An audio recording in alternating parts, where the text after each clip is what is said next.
하나님의 말씀은 창세기 1장 26절로부터 31절까지입니다. 구약성경 이쪽입니다.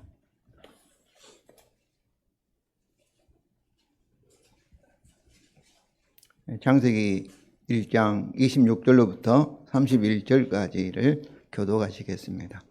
하나님이 이르시되 우리의 형상을 따라 우리의 모양대로 우리가 사람을 만들고 그들로 바다의 물고기와 하늘의 새와 가축과 온 땅과 땅에 기는 모든 것을 다스리게 하자 하시고,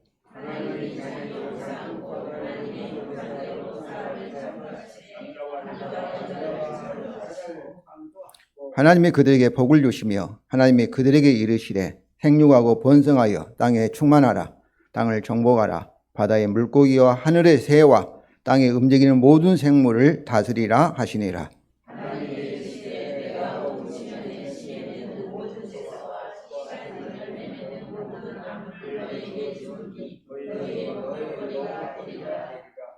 또 땅의 모든 짐승과 하늘의 모든 새와 생명이 있어 땅에 기는 모든 것에는 내가 모든 푸른 풀을 먹을거리로 주노라 하시니 그대로 되니라.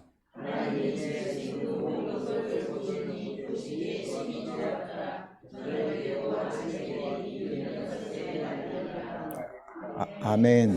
성도 여러분, 우리는 성경의 이 마지막 이 부분인 요한계시록을 통해서 우리의 최종적인 모습이 어떠한가를 살펴보았습니다. 성경은 요한계시록 20장과 21장, 22장은 창세기 1장, 2장, 3장과 서로 대칭, 병렬의 관계에 있습니다. 우리가 요한계시록을 통해서 우리 성가대가 불렀던 찬송 내용처럼 우리는 그리스도 예수 안에 있는 우리는 우리 인생의 마지막은 복된 상태일 수밖에 없다는 것, 우리는 성공할 수밖에 없다는 것을 성경은 말하고 있습니다. 오늘은 성경의 1장을 통해서 우리 인간은 누구인가를 살펴보고자 합니다.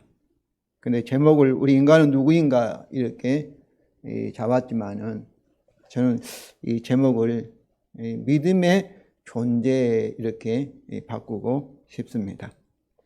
왜 이렇게 믿음의 존재인가를 오늘 본문을 통해서 확인하시기를 바랍니다.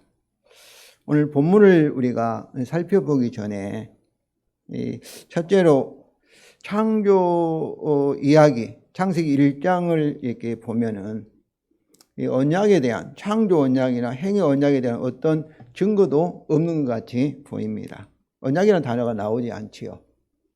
그런데 첫째 창조 이야기가 3절부터 5절에 있는데 이것을 예로 들면은 하나님이 이르시되 빛이 있으라 하시니 빛이 있었고 빛이 하나님 보시기에 좋았더라. 하나님 빛과 어둠을 나누사 하나님이 빛을 낮이라 부르시고 어둠을 밤이라 부르시니라. 저녁이 되고 아침이 되니 이는 첫째 날이니라.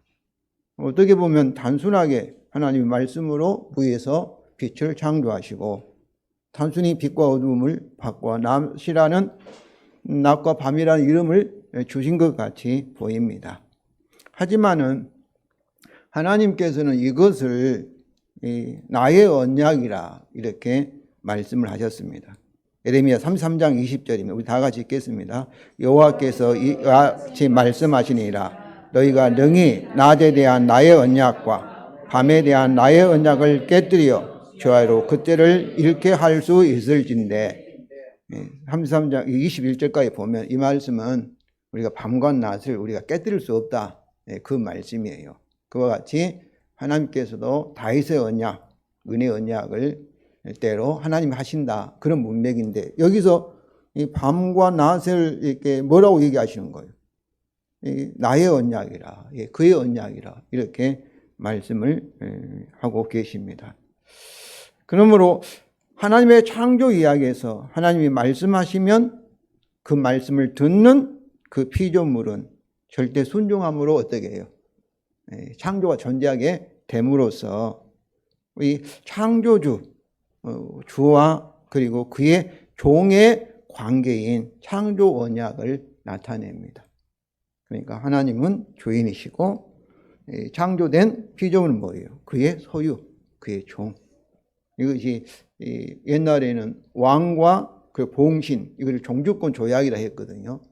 이것을 이제 계약 관계라고 이렇게 볼 수가 있죠. 그리고 하나님이 그 이름을 이제 낮이라 이름하고 밤이라 이름을 짓는 것도 이 언약의 이 관계를 나타냅니다. 창조주와 그리고 그의 종. 보통 누가 이렇게 이름을 짓습니까? 아버지가 자기의 아들의 이름을 지을 때 이름을 지어주는 나는 너의 아버지고 너는 나의 아들이다. 이렇게 이 관계를 이렇게 나타내죠. 그래서 이 4절에 보면 빛이 하나님이 보시기에 좋았더라. 이것은 빛이 단순히 미적으로 아름답다 그런 의미가 아닙니다. 창조 언약에 따라 빛이 어때요? 하나님의 종으로서 하나님의 명령, 빛이 있으라 하심에 그대로 그 명령에 순종하는 그것을 하나님이 언약적으로 윤리적으로 선하고 아름답다고 하신 것입니다. 하나님의 명령에 순종하였다. 그러니까 네가 참 잘했다. 이런 칭찬이신 거죠. 그래서 고든 스파이크라는 신학자는 언약은 하나님의 창조 행위에 그 뿌리를 두고 있다. 하나님은 자신의 세상을 언약적으로 탄생시킨 것이다. 언약적 관계는 모든 창조된 실체 안에 그 실체와 함께 실체를 위해서 주어졌다. 태초부터 창조물은 하나님에 대한 의존은 믿음이죠. 믿음과 하나님 앞에서의 반응은 뭐겠어요? 순종이죠. 그러니까 믿음과 순종이라는 언약적 관계를 떠나서는 생각할 수 없다고 했습니다. 그러면 이 빛이 모든 피조물이 언약적 관계로 이렇게 창조되었다면 우리 사람도 어떻겠어요? 창조 언약적 관계로 창조주 하나님 우리 아버지 되시고 우리는 그 아들로 이렇게 창조되었다면은 우리는 어떤 존재겠어요? 믿음과 절대 순종하는 그런 존재이죠. 믿습니까? 네. 그래서 오늘 본문은 우리가 언약적 관점에서 읽어야 할 것입니다. 그런데 이 언약은 계약이지 않습니까? 모든 계약에는 반드시 뭐가 있어요? 계약의 내용이 있지요. 그 내용이 약속이에요. 뭐 하면 뭐 해주겠다. 그 약속으로 보통 계약이 되어 있듯이 이 창조 언약에도 분명한 목표, 정말론적인 목적이 있습니다. 그러니까 창세기 요한계시록의 정말론은 꼭 인간이 타락했기 때문에만 있는 것이 아니라 타락 이전에도 창조 세계에는 창조 언약에 따른 이 정말론적인 완성을 기다리고 있었습니다. 그러니까 최초의 인간인 아담과 하와는 이 생명나무와 그리고 선악을 알게 하는 이 나무 사이에서 살았던 거예요. 그러니까 그가 처음부터 영생을 얻은 것이 아니고 영생을 받을 수 있는 가능성과 또 죽으리라 했으니까 사망할 수 있는 그 사이에서 그들이 존재했던 거예요. 그러지 처음부터 불멸하게 되고 처음부터 그런 것이 아니라 그러니까 창조의 완성을 기다리는 그런 존재였다는 것이죠. 그래서 창조 이야기에서 창세기 2장 2절과 3절은 이것을 보여주고 있습니다. 2, 3절 우리 다 같이 읽겠습니다. 하나님이 그가 하시던 일을 7째 날에 마치시니 그가 하시던 모든 일을 그치고 7째 날에 안식하시니라. 하나님이 그 7째 날을 복되게 하사 거룩하게 하셨으니 이는 하나님이 그 창조하시며 만드시던 모든 일을 마치시고 그날에 안식하셨음이니라. 바로 이것이 창조 언약의 결론을 가리켜요. 목적을 가리키고 있는 말씀입니다. 그런데 하나님께서 천지를 창조할 때 어느 때에 마치셨어요? 무슨 때에?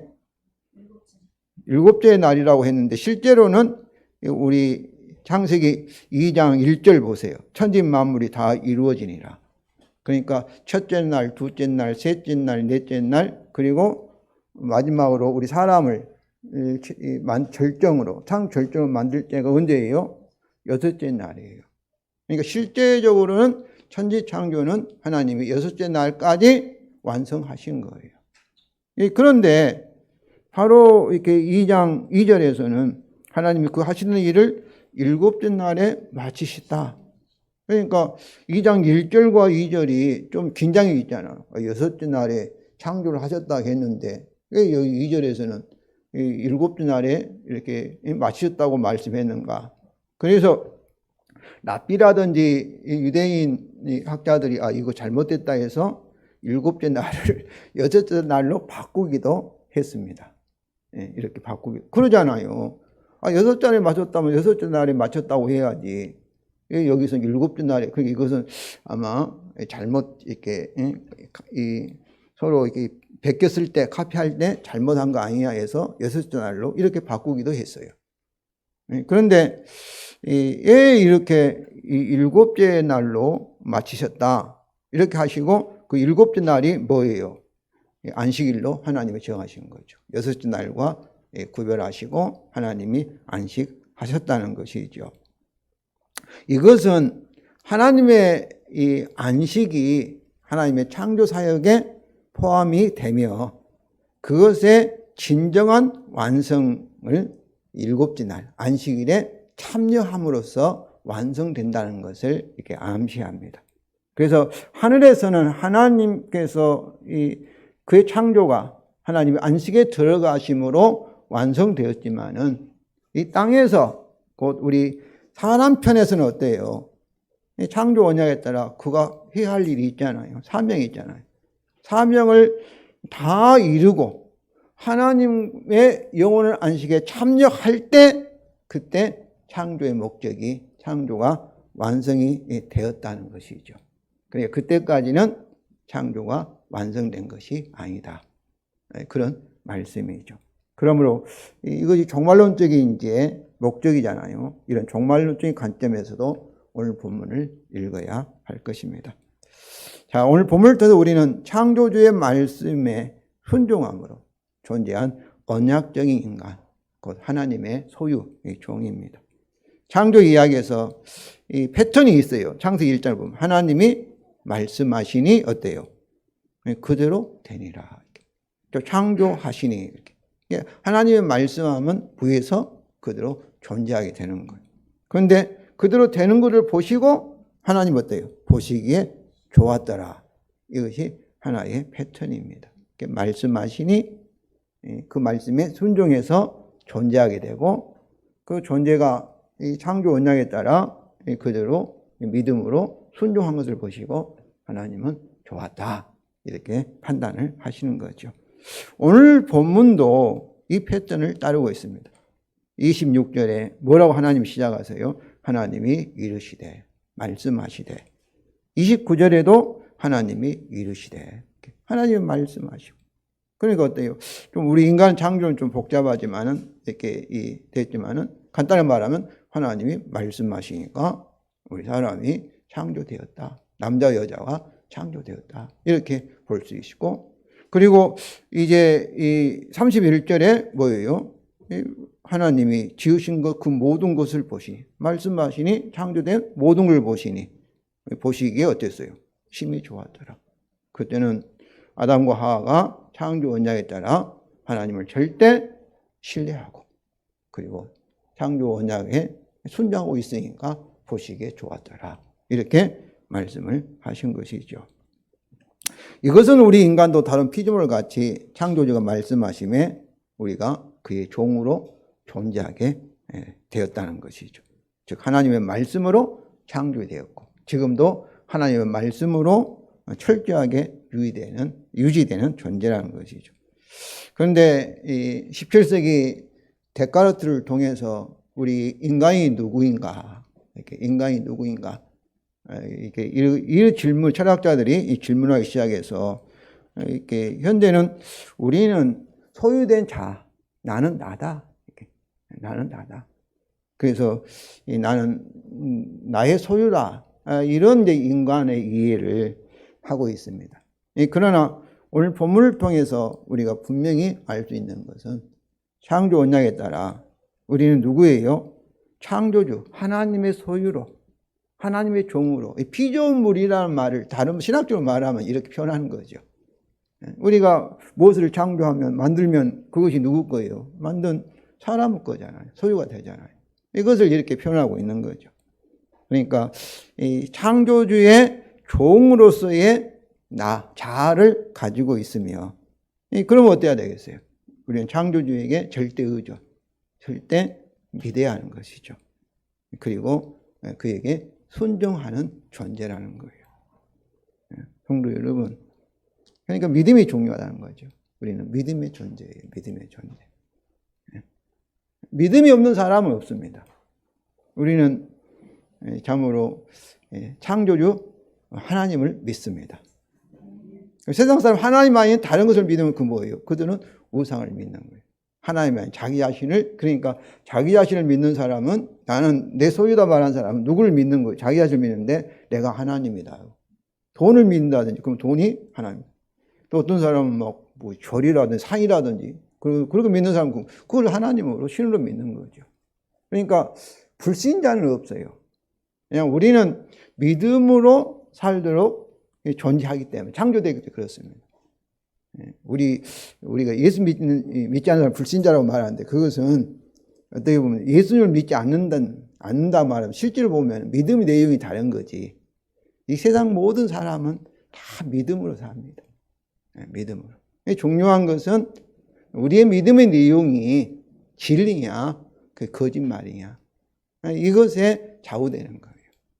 거짓말에 사는 사람은 거짓말에 의해서 자기 인생이 어때요? 만들어지는 것이고, 참된 하나님의 말씀에 근거한 하나님 믿음에 의해 살면은 우리가 불렀던 찬송 64장처럼 참으로 그렇게 멋진 인생이 우리에게 이루어지게 될 것을 믿습니다. 그러니까 저와 여러분 어떤 거예요? 말씀으로 창조되었다는 것은 우리는 하나님의 종으로서, 하나님의 소유로서 하나님을 절대 믿으며 그에게 의존하며 그에게 어때요? 순종할 그런 존재라는 것이죠. 존재라는 거죠. 그러므로 우리는 절대 어떤 이 의존과 순종하여 율법적인 존재라는 거죠. 하나님의 말씀하시니까, 그러니까 우리는 창조된 말씀이죠. 우리가 타락하지 않았다면 예수님의 말씀이 하나님 말씀이시고, 또 어떻게 보면은 하나님의 말씀과 우리가 일치했던 우리는 뭐예요? 하나님의 율법이죠. 성도 여러분, 그러니까 우리가 하나님의 계획대로 된 존재가 저와 여러분이라는 것이죠. 그러므로 우리의 주인은 유전자가 아닙니다. 우리 몸에 우선하는 것은 뭐예요? 우리의 마음이고, 또 우리의 마음이 우선하는 것은 우리 창조주 하나님이고 하나님의 말씀인 줄로 믿습니다. 이는 우리가 하나님으로 창조된 말씀이라는 거예요. 말씀이라는 거예요. 그러면 성도 여러분, 하나님 말씀 창조된 그의 언약적인 종으로서 하나님을 믿고 순종하고자 하는 우리의 마음이 결정적으로 중요한 것입니다. 그의 종으로 하나님의 말씀과 일치가 될 때는 창조적인 질서, 오더가 있어요. 오더가. 그래서 마음에 평안이 있어요. 만족이 있어요. 그러나 그것과 불일치할 때는 아웃 오브 오더, 고장나는 것이죠. 다로서 깊은 흑암 속에 방황하게 될 것입니다. 그러니까 우리 영혼이 하나님을 만나서 참으로 창조적인 질서가 유지될 때 진정한 만족이 있는 거예요.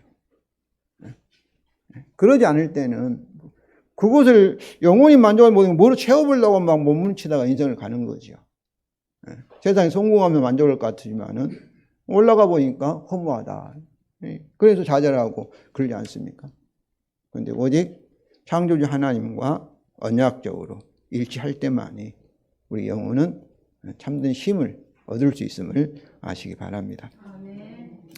두 번째로 우리는 다른 피조물은 말씀하시니까 그대로 기계적으로 존재했는데, 우리는 그들과 달리 하나님의 형상으로 창조된 인간입니다. 이게 하나님 형상으로 창조되었다는 것이 다르죠. 그리고 하나님이 인간을 창조하신 목적이 다른 피조물을 대표하는, 다른 피조물의 왕, 통치하는 그런 신분과 사명을 주시기 위해서 우리를 창조하신 것입니다. 26절 우리 다 같이 읽겠습니다. 하나님이 이르시되 우리의 형상을 따라 우리 모양대로 우리가 사람을 만들고 그들로 바다의 물고기와 하늘의 새와 가축과 온 땅과 땅에 기는 모든 것을 다스리게 하자 하시고. 그러니까 하나님이 우리 인간을 창조하신 목적이 뭐예요? 만물의 영장, 만물의 왕이 되도록 하기 위해서 창조하셨다는 거죠. 그 28절에도 마지막에도 그래요. 하늘의 새와 땅에 움직이는 모든 생물을 다스리라 하시니라. 그러니까 26절 하반절에도 다스리게 하기 위해서 우리의 형상, 우리의 모양대로 창조하자 하시고 28절에도 다스리자, 다스리게 하시니라. 이렇게 끝난다니까. 우리 사람의 어떤 창조 언약적인 신분은 뭐예요? 만물의 영장, 왕이 된 거죠. 이게 모든 피조 세계를 대표하는 존재라는 것이죠. 그래서 이것은 하나님의 이 형상, 이것은 뭘 가리킨 거예요? 우리 인간의 창조적인 언약적인 지위와 그 사명을 가리킵니다. 그런데 여기서 모든 것을 다스리게 하자 했을 때는 꼭 여기 말하는, 이게 성경에 말하는 뭐 이렇게 동물들, 눈에 보이는 짐승들, 이 새들, 물고기만 다스리라 했다고 생각지는 않습니다. 하나님이 창조하신 모든 세계, 환경이라든지 또 식물이라든지 또 동물, 또 우리 몸 안에 있는 세포들까지도 다 여기에 포함되어서 다스리라 이렇게 했다고 생각합니다. 왜냐하면은 우리가 그런 얘기 듣지 않습니까? 우리 몸의 건강도 우리가 알고 있는 지식이나 또 마음의 공포에 아주 결정적으로 영향을 받는다, 그 얘기를 듣습니다. 어떤 실험을 했는데 어떤 이 사람을 이 침대에 누워놓고 그리고는 그 사람이 보지 못하도록, 손목을 보지 못하도록 하고 손목을 이렇게 칼로 째서 피가 흐른다 하고, 실제는 피가 흐르지 않지만은 피가 똑똑 떨어지는 소리를 물소리를 내게 하면은 그 사람이 나중에는 죽어버렸다는 거예요.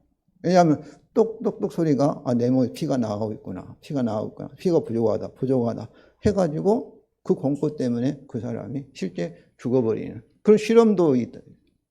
이와 같이, 그러니까 뭐겠어요? 그 사람의 마음, 그 사람이 잘못된 그 지식에 의해서 마음 공포가, 두려움이 어떤 거예요? 그 사람이 가지고 있는 모든 세포에게 다 영향을 주고 이렇게 줘서 그 세포들이 기능이 참으로 마비돼서 죽어버리는. 그러니까 모든 것을 다스리자 이 말씀 속에는 이런 자연 환경, 또 식물계, 동물계, 그리고 우리 몸 안에 있는 세포까지도 다 우리가 다스리고 지배하도록 그렇게 창조하신 줄로 믿습니다. 이를 위해서 어떤 거예요? 우리 형상을 따라 우리 모양대로 인간을 창조하셨다는 것입니다. 근데 여기서 우리는 뭐겠어요? 우리는 이 성부와 성자와 성령 하나님을 가리킵니다. 그러니까 26절에 하나님의 이르시되는 단수형 주어예요. 그리고 이르시되 동사가 단수형 동사지만은 우리가 사람을 만들고 다스리게 하자는 복수형 주어와 복수형 동사로 서로 긴장이 됩니다. 그래서 우리가 삼위일체 하나님은 우리 기독교인들만 믿지, 유대인들은 삼위일체 하나님을 믿지 않습니다. 삼위일체 하나님은 우리 기독교인들만 이렇게 삼위일체 하나님의 신관을 가지고 있어요. 모슬림이나 유대인들은 삼위일체 하나님을, 그러니까 예수님을, 그들은 하나님을 믿지 않는 거예요. 이단들도 우리 신천지라든지 또 누굽니까? 여호와 증인들도 하나님은 오직 유일하신 단일 신관을 믿어요. 유일신. 하나님은 한 분이다. 이렇게. 근데 우리 기독교만 삼위일체 하나님, 믿어요. 그렇기 때문에 오늘 말씀을 보면은 유대인들은, 납비들은 이 말씀이 어떠겠어요? 그들이 혼란을 주는 거죠. 왜냐하면 그들은 하나님이 한 분인데 왜 우리라 했을까? 또 여기서 이르시되는 단순데 왜 다스리게 하자, 만들고 이것에 복수형 썼을까? 그래가지고 이 성경이 잘못됐다 해가지고 그들이 이걸 고치려고도 했던 그런 기록들도 있습니다. 그런데 우리는 어때요? 이 말씀이 삼일체 하나님이라는 그런 표현은 없지만은 이것은 본질적으로 하나님은 한 분이시니까 하나님이 이르시되 단수형을 쓸 수 있지만 또 하나님은 한 분 안에 세 육격을 가지고 있기 때문에 삼일체 우리라고 표현을 하신 거죠. 그러면 하나님 형상, 우리의 형상과 모양은 무엇일까? 저는 형상과 모양 같은 의미라고 생각합니다. 왜냐하면 여기 26절에서는 하나님 우리 이 형상 또 우리 모양이었지만 27절에는 단순히 자기 형상, 하나님 형상으로 이렇게 압축하고 있기 때문에 그러면 형상은 뭐겠어요? 형상은 닮은 게 우리 인간이 창조한 인간이 하나님을 닮은 관계를 나타내는 용어가 형상이나 모양 그런 뜻입니다. 그러니까 우리도 이게 참으로 어린 아이를 보면 아빠를 닮았니, 얼마를 닮았니 그런 말하잖아요. 그걸 닮았을 때 아빠 형상을 많이 가지고 있느냐, 엄마 형상을, 아빠 모양을 많이 가지고 있느냐 이렇게 표현한 것과 마찬가지죠. 그래서 이 하나님 형상 창조되었다는 뭐겠어요? 창조된 인간이 누구라는 거예요? 하나님 아버지를 닮은 하나님의 아들이라는 것을 나타내고 있습니다. 그러므로 하나님 형상, 하나님의 아들이니까 하나님 창조하신 세계가 누구 거예요? 아들로서 상속받아서 하나님을 대신해서 하나님의 창조 세계를 이제 왕으로서 아들로서 다스리는 언약적 지위와 사명을 가리키고 또 이것을 하나님을 대신해서 모든 만물을 소유하고 다스리기 위해서는 어때야 되겠어요? 능력이 있어야 되잖아요. 그래서 그 지위와 사명을 이게 감당할 수 있는 하나님의 은사, 그것을 하나님의 영광이라고 표현하는데 곧 신성과 능력을 의미합니다. 하나님의 생명이, 하나님의 지혜가 또 하나님의 능력이 나타나야 된다는 것이죠. 첫째로 그러므로 하나님 형상은 그의 아들로서 창조 세계를 다스리는 통치권, 왕권을 가리킵니다. 바로 이것이 그 형상을 아들로서 창조하신 목적이죠. 그런데 이 통치권은 하나님이 주신 것이지 우리 인간 자체에 인간의 본성 속에 들어있는 것이 아닙니다. 그러므로 아들로서 하나님에게 충성할 때만이 이 통치권이 제대로 유지가 되는 것이지 순종하지 않을 때는 어떠하겠어요? 아담과 같이 범죄했을 때, 언약을 깨뜨렸을 때 통치권을 잃어버리고 오히려 만물을 섬기는 종로를 하는 그런 모습을 보이고 있는 것이죠. 그런데 이 아담은 창조 언약의 조건이 뭐예요? 선악과를 따먹지 말라는 것이 유일한 율법이었지 않습니까? 그것을 이렇게 범죄함으로써 이 통치권을 잃어버렸지만은 그러나 예수 그리스도는 실패한 아담을 대신해서 창조 언약에 따라 십자가의 죽음을 통해서 다 이루신 줄로 믿습니다. 그래서 예수님이 뭐가 되셨어요? 하나님 죽은 자 가운데 예수님을 살리시고 승천하시고 하나님 보호자 우편에 앉으셨다는 것은 하나님 아버지를 대신해서 하나님의 아들로서 모든 만물의 주가 되시고 왕이 되셨다는 거예요. 그러니까 아담이 창조 언약을 깨뜨리고 잃어버린 만물에 대한 통치권을 둘째 아담이신 예수 그리스도가 회복하신 거예요. 회복하신 거예요. 그러면 성도 여러분, 예수 그리스도를 영접하면 우리는 어떤 거였어요? 하나님의 자녀이고 그리고 하나님 형상이 회복되어서 이 왕권도 회복된 자인 줄로 믿습니다. 그래서 이 계시록 5장 9절 10절이 다 같이 읽겠습니다. 사람들을 피로 사서 하나님께 드리시고 그들로 우리 앞에서 나라와 제사장을 삼으셨으니 그들이 땅에서 왕노릇 하리로다. 왕노릇 하리. 다스리는 거예요. 그러니까.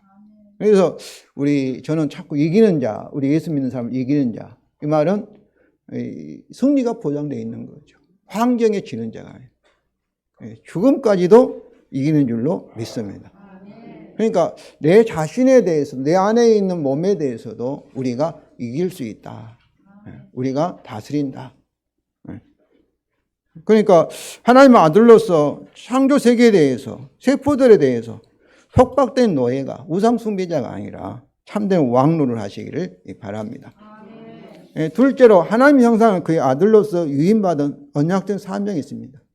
다스리라 하는데 이게 다스리는 일인데 이걸 구체적으로 27절과 28절이 설명합니다. 우리 다 같이 읽겠습니다. 하나님이 자기 형상 곧 하나님의 형상대로 사람을 창조하시되 남자와 여자를 창조하시고 하나님이 그들에게 복을 주시며 하나님이 그들에게 이르시되 생육하고 번성하여 땅에 충만하라. 땅을 정복하라. 바다의 물고기와 하늘의 새와 땅에 움직이는 모든 생물을 다스리라 하시니라. 자, 여기서 어떻게 다스려요? 어떻게 땅을 정복하고 땅에 충만할 수 있어요? 그것은 생육하고 번성하여. 생육하고 번성하여. 그러니까 하나님은 남자와 여자를 하나님 형상대로 창조하시고 그들에게 복을 주셨어요. 무슨 복을 주셨어요? 생육하고 번성할 수 있는 복을 먼저 주셨어요. 그리고 생육하고 번성하여 땅에 충만하라, 땅을 정복하라 명령하신 후에 다스리라는 통치 명령을 주신 것입니다. 여기서 생육하고 번성하여 땅에 충만하라, 땅을 정복하는 명령들은 어때요? 땅을 충만할 때가 있고 땅을 정복할 때가 있지 않겠습니까? 이것은 정말적인 목표가 있다는 거죠.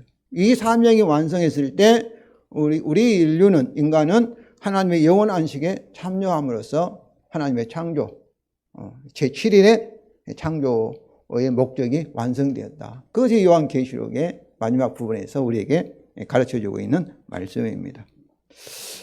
그런데 이러한 명령들은 다스리라 통치 명령보다 이게 선행한 거죠. 인간이 생육하고 번성하여야만이 땅을 충만하게 채울 수 있고, 그리고 땅을 정복할 수가 있고, 마침내는 온 땅을, 창조 세계를 다스릴 수 있기 때문입니다. 따라서 하나님 형상으로 창조된 남자와 여자가 그 형상을 담은 많은 자식들을 낳을 때만이 이 통치 명령에 완성할 수가 있습니다. 그러니까 자식을 많이 낳는 것이 뭐예요? 이 통치 명령에서 아주 필수적인 것이죠. 특히 하나님 형상 창조된 인간에게 하나님 주 최초 명령이 뭐예요? 첫 번째 주신 명령이 생육하고 번성하라입니다. 이것을 위해서 하나님은 그 형상으로 남자와 여자를 창조하였고 그들에게 복을 주신 것이죠. 또 이 명령은 노아 언약에서 반복되며 아브라함에게는 명령이 아니라 일방적인 약속으로 반복이 되고 있습니다. 그런데 하나님 형상을 가진 자녀들로 생육하고 번성하여 땅에 충만하고 땅을 정복하고 다스리라는 언약적 사명인데 아담은 실패했어요. 왜 실패했습니까? 창조 언약의 율법, 유일한 율법이 선악과를 따먹어서 범죄한 결과 실패한 거예요. 노아도 실패한 것은 노아 홍수가 있었지만 그 속에 죄 문제가 해결됐어요? 해결되지 않았어요? 해결되지 않았어요. 그래서 실패한 거예요. 이스라엘 후손인 아브라함 후손 이스라엘도 실패했어요. 단순한 하나의 율법이 아니라 모세 언약을 통해서 신의 언약을 통해서 많은 율법을 지킬 수 있어요? 없어요? 율법 조건을 지킬 수 없기 때문에 그들은 실패를 하였습니다. 그래서 그들은 창조 언약을 범한 죄인이기 때문에 이제는 하나님의 온전한 형상을 가진 자녀를 낳을 수가 있어요? 없어요? 없어요. 그들이 낳은 자녀는 저와 여러분 같이 온죄를 가지고 태어난 자녀를 낳을 수밖에 없었습니다. 그러므로 이 언약적인 사명은 단순히 이 번식을 통해서 완성될 수 있는 것이 아니게 되었습니다. 타락하기 전에는 이렇게 생육과 번성을 통해서 참으로 이 사명을 완성할 수 있었지만은 타락 후에는 아담과 하와에게, 우리 인류에게 하나님 형상이 조금은 남아있지만은 상실되었기 때문에 하나님과 연결되는 성령으로 떠나가 버리고 우리를 중보하는 그리스도와도 분리되었기 때문에 오히려 온죄를 가진 자녀들을 출산하여 더는 창조적인 이 언약적인 사명을 감당할 수가 없었습니다. 그러면 이 창조 언약의 사명을 어떻게 감당할 수 있을까요? 이미 말씀드린 것처럼 제2의 아담이신 예수 그리스도가 그 죽음을 통하여 창조 언약을 다 이기셨기 때문에 이것 하나님께 보시기에 의롭다, 보시기에 좋았더라. 우리가 의롭다 그 말인 창조 언약을 다 지켰다 그런 의미예요. 언약을 완성하였다.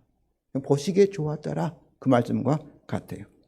다 이루시고 성령 죽은 자 가운데 부활하사 새 창조의 둘째 아담이 되셔서 이 통치의 이 언약 사명을 담당하셨고 그리고 자신을 돕는 배필 둘째 화인 교회 저와 여러분을 통하여서 지금도 이 언약을 이루고 계시기 때문입니다.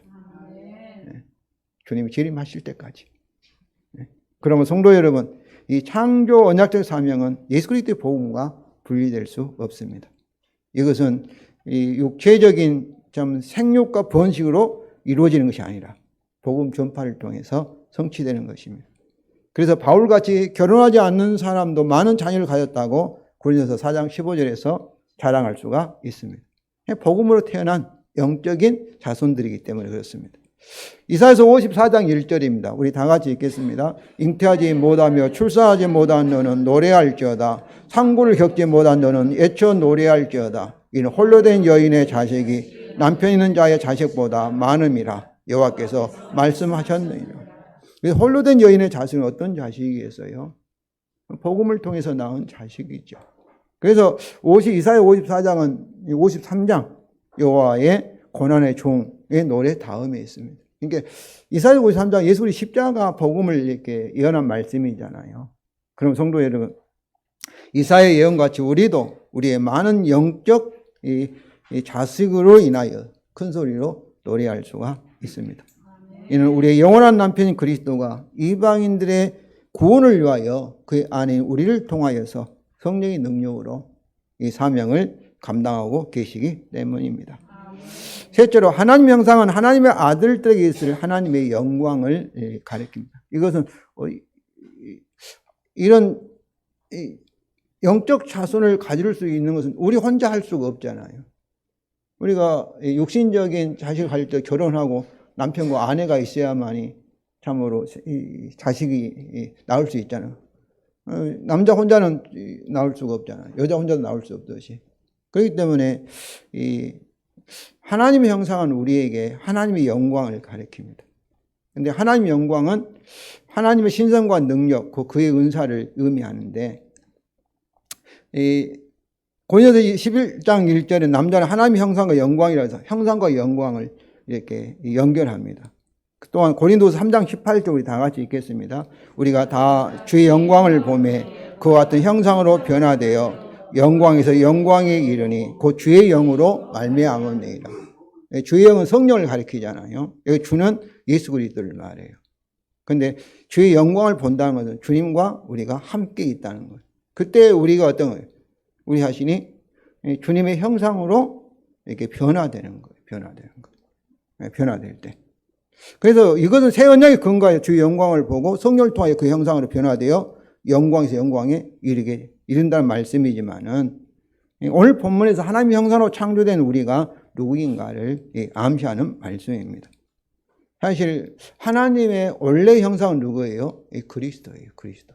그러니까 우리의 형상이라 할 때 우리는 그리스도의 중보를 통해서 창조되었고 또 하나님의 형상, 영광은 뭐예요? 성령님을 하나님의 영광. 성령님이 함께 할 때 하나님의 영광이 났다. 하나님은 영광이 하나님의 임재, 보이는 하나님을 영광이라고 표현해요. 빛이라고 표현하죠. 그렇기 때문에 하나님의 영광이라는 것은 우리가 그리스도의 중보로 그리고 성령으로 창조되었다는 거예요. 그래서 창세기 1장 2절에 성령이 역사할 때 하나님이 창조하셨고 그 다음에 2장 7절은 뭐예요? 이 흙으로 만든 우리 몸에 하나님께 우리의 생기, 하나님의 바람, 성령을 부어 넣어서 저와 여러분이 성령을 소유한, 그러니까 그리스도와 연합되고 그리스도를 담고 성령을 소유한 하나님의 성전이 되었다는 것이죠. 그것이 하나님의 영광이라는 표현이에요. 그 히브리서 1장 2절 3절 우리 다 같이 읽겠습니다. 이 모든 날에는 아들을 통하여 우리에게 말씀하시니 이 아들을 만유의 상속자로 세우시고 또 그런 말미암아 모든 세계를 지으셨느니라. 이는 하나님의 영광의 광채시요 그 본체의 형상이시니라. 그러니까 이 아들이 예수 그리스도신데 만유의 상속, 만유의 통치자, 만유의 주인으로 삼으셨다는 거죠. 그러면서 그리스도로 말미암아 모든 세계를 지었다는 것은 그리스도를 통해서, 그러니까 우리 예수님은 우리의 구원자만 아니라 창조하실 때도 하나님께서는 성부와 성자와 성령을 통해서 이 삼일체 하나님이 같이 만물을 창조하신 거예요. 그런데 여기서 이렇게 하신 이유가 뭐예요? 이는 하나님의 영광의 광채시요 그 본체의 형상이기 때문에, 그리스도가 하나님의 영광이며 하나님 형상이기 때문에 하나님께서 이 그리스도를, 하나님의 아들이신 그리스도를 만물의 상속자로 삼으시고 그리고 그를 통하여 그를 위하여 만물을 창조하셨다는 것이죠. 그러므로 태초에 아담과 하와는 성령의 전으로 창조되었고 그리스도의 형상과 영광으로 창조되었습니다. 따라서 구약의 선지자들의 사상은, 우리 장로님도 자꾸 우리는 그리스도를 본받아 이런 이제 기도 중에도 하셨는데 그것도 틀린 얘기는 아니에요. 그리스도를 우리가 본받아야죠. 그리스도와 같이 살아야 되죠.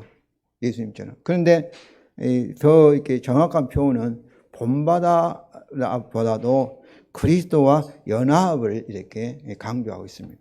그래서 우리는 주님과 연합되고, 열매를 맺을 때도 주님을 본받아서 우리가 열매를 맺는 것이 아니라 이 연합, 신비한 연합. 그러니까 열매도 우리가 자식을 낳을 때도 내가 부부가 있는데 옆에서 많은 자식이 많으니까 그 가정을 본받아서 우리가 많이 낳았다, 이렇게도 말할 수 있지만 부부가 하나가 됐을 때 자식이 일어나지 않습니까? 이와 마찬가지로 부름을 받은 선지자들은 그리스도의 모형적 자로서 파송을 받았습니다. 그러니까 말씀을 전하라고 했을 때 내가 너를 보내라 했을 때 뭐예요? 그리스도의 모형으로서 선지자를 파송한 거죠. 그러니까 선지자가 그 뭐예요? 하나님의 말씀이죠. 그 말씀이 뭐예요? 그리스도라는 것이죠. 이것은 이 신약에서는 성령에서 성부의 영원한 아들의 원형적 형상으로 저와 여러분이 재창조되는 것입니다. 로마서 8장 29절 30절에 거기서 그리스도를 본받아 이렇게 번역되어 있는데, 우리가 그리스도에 연합됐으니까, 그리스도가 포도나무니까 그 가지는 뭐겠어요? 그리스도를 닮을 수밖에 없는 그런 품성이, 성품이, 하나님의 영광이 성령을 통해서 나타나는 줄로 믿습니다. 그래서 그리스도 형상과 성령을 창조된 우리 인간은 하나님의 영광으로 창조 언약적 사명을 감당할 수 있습니다. 그래서 우리가 사도행 1장 8절에 성령이 되게 하시면 너희가 권능을 받고 땅과 위로 뭐가 된다는 거예요? 증인이 될 수밖에 없는 거예요. 그때 꼭 성령만이 아니라 그리스도께서. 그래서 우리의 주와 남편이신 그리스도는 그 안에 우리를 통하여서 이 언약적 사명을 다해 성령으로 평안의 복음을 전하고 계심을 믿으시기 바랍니다. 그리스도가 우리를 통해서 성령의 능력으로 이 일을 하신다는 것이죠. 정말로 우리가 결혼할 때는 자녀가 이렇게 나온 것을, 또 자녀가 있지 않으면 막 걱정거리가 되지 않고 기도하고 그러지 않습니까? 성도님 생각해 보세요. 십자가의 죽음을 통해서 우리 죄 문제를 다 해결해 주시고 우리를 믿음으로 창조 언약의 조건을 다 이룬 의롭다, 이런 참으로 판단을 받으시고 보시기 좋았더라 했으면, 그러면 주님과 우리 사이에, 주님과 우리의 결혼 사이에도 뭐가 있어야 되겠어요? 영적 자녀가 있을 수밖에 없고 있어야 될 줄로 믿습니다. 아니, 주님과 결혼했는데 그럼 뭐 때문에 결혼해요? 자녀가 없다면. 꼭 이렇게 전도 열매만 아니라 우리가 주님을 닮아가는, 참으로 주님의 형상이 회복되는, 영광 이루는 그런 열매도, 거룩한 의의 열매 맺는 것도 우리에게 나타나야 되겠지만, 그럼 우리를 통해서 다른 사람, 이 창조적인 모든 땅을 충만케 하고 하나님의 백성으로, 하나님의 아들들로 세상을 충만케 하는 새 예루살렘 뭐예요? 다 믿지 않는 사람들은 이제 다 청소해버리시고 대청소해버리시고 이 세상이 누구로 남은 거예요? 이제 그리스도의 아내들로, 하나님의 아들들로 남아있는 것이 천국이지 않습니까? 이런 하나님 일, 하나님 나라의 건설에 저와 여러분이 주님과 연합하여서 우리 영원한 신랑이신 그리스도와 함께 성령의 능력으로 열매를 맺을 줄로 믿습니다. 네. 열매를 맺을 수 있겠어요, 없겠어요? 자식을 가질 수 있겠어요, 없겠어요? 네. 근데 여기 중요한 것은 믿음이에요. 믿음.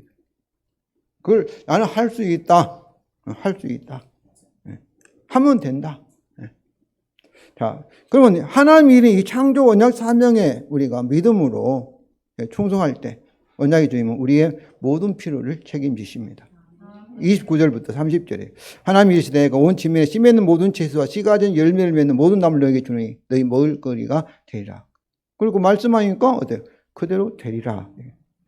이 그대로 되니라 먹을 거리라는 것은 단순히 우리가 식량 이것도 있지만 그러나 생물학적으로 보면은 뭐였어요? 이 햇빛이 이 나무들은 식물들은 햇빛을 받아가지고 광합성 작용을 해서 햇빛을 에너지로 만들어요. 그래서 땅에서 올라오는 이산화탄소를 사용해서 그 에너지로 바꿔요. 햇빛이. 그러니까 햇빛은 누가 주는 거예요? 하나님 창조하신 그 빛을 통해서 식물들은 먹이를 얻는 거예요. 에너지를 받는 거예요. 그리고 무엇을 내요? 우리에게 산소를 내요. 산소. 우리는 식물이 열매를 맺고 또 채소가 주는 우리가 포도당, 당분을 가지고 우리 몸의 미토콘드리아에서 뭘 하는 거예요? 식물들이 내는 산소를 우리는 어때요? 그거를 받아가지고 우리가 불을 떼서 에너지를 얻어요. 이와 같이 하나님의 세계는 서로 이렇게 식물 세계가 오늘 이 말씀대로 그대로 되니라 이 말씀대로 우리를 위해서, 우리의 생존을 위해서, 지구를 유지를 위해서 모든 식물이 이렇게 일하고 있음을 여러분이 믿으시기를 바랍니다. 그러면 성도 여러분 먼저 그의 나라 의를 구하시면 오늘 창조 이 사명 감당하시면 하나님께서 우리 모든 문제를 책임지실 것을 믿으시기 바랍니다. 오늘 본문도 우리 인간이 누구인가 이렇게 인간은 첫째로 하나님 말씀 창조 언약적인 존재 그의 종이라 그러므로 믿음의 사람 절대 순종하는 존재라는 것을 보았습니다. 진정으로 우리 자아는 뭐겠어요? 하나님의 말씀이죠. 그리고 우리는 율법입니다. 이것이 우리의 본질이고 본성입니다. 우리가 이 성품이 나빠도 우리의 본성이 잘못됐다 이것은 뭐겠어요? 하나님 우리를 잘못 창조했다고 말한 것과 마찬가지. 하나님 비난하는 것이죠. 우리의 잘못은 이런 우리의 본성의 타락업도 나온 거지 우리 본성 자체가 잘못된 것은 아닙니다. 그러면 우리가 둘째는 우리가 하나님의 형상 아들로서 창조 세계를 통치하는 왕이며 그 형상 아들로서 땅을 충만하고 정보 다스리라는 창조 언약적 사명을 받은 자입니다. 성도 여러분, 이 사명을 감당할 수 있습니까? 없습니까? 감당할 수 있습니다. 할 수 있다. 믿습니까? 예, 할 수 있습니까? 왜 그리스도가 우리의 신랑된 그리스도, 아담은 실패했는데, 창조언약을 실패했는데, 창조언약을 완성하시고, 죽음을 통해 완성하시고, 그리고 우리가 잃어버렸던 성령님을 우리에게 다시 보내주시고, 우리의 참으로 연합해서, 그리스도 우리를 통해서 참으로 영적인 복음을 통해서 이방인들을 순종케 하는 열매를 맺고자 하는데 안 될 리가 어디 있겠습니까? 문제는 왜 안 되는가? 이 사실을 우리가 정확하게 모르고 믿지 않기 때문에 그런다고 생각합니다. 할 수 있다. 믿습니까? 하면 됩니다. 하면 되는 거예요. 믿음으로 하면은 기적이 일어나는 거예요. 이것은 복음의 열매뿐만 아니라 우리 일상생활에서도 그렇습니다. 맘먹기 달린 거예요. 우리의 세포는 우리의 생각에 따라서 반응하게 되어 있습니다. 우리가 부정적으로 생각하면 부정적으로 안 된다면 안 되는 거예요. 된다면 되는 거예요. 그렇게 창조 하나님께 그런 메커니즘으로 우리를 창조했기 때문에 내 생각에 따라서 내 건강도 좌우되지 않습니까? 그래서 요즘은 참 의학에서도 우리가 웃음 치료란 말이 있고 웃고 기뻐하고 감사하면은 건강이 된다는 거예요.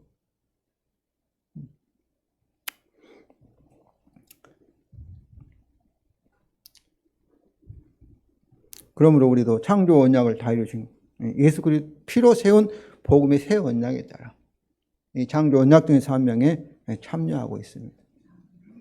주님의 아내로서 많은 영적인 자손들을 낳아서 참으로 즐거워하고 기뻐하고 노래할 수 있기를 바랍니다. 이것을 믿고 기도하시며 이것을 하면 반드시 주께서 우리를 통해서 많은 영적 자손을 맺으실 것을 믿습니다.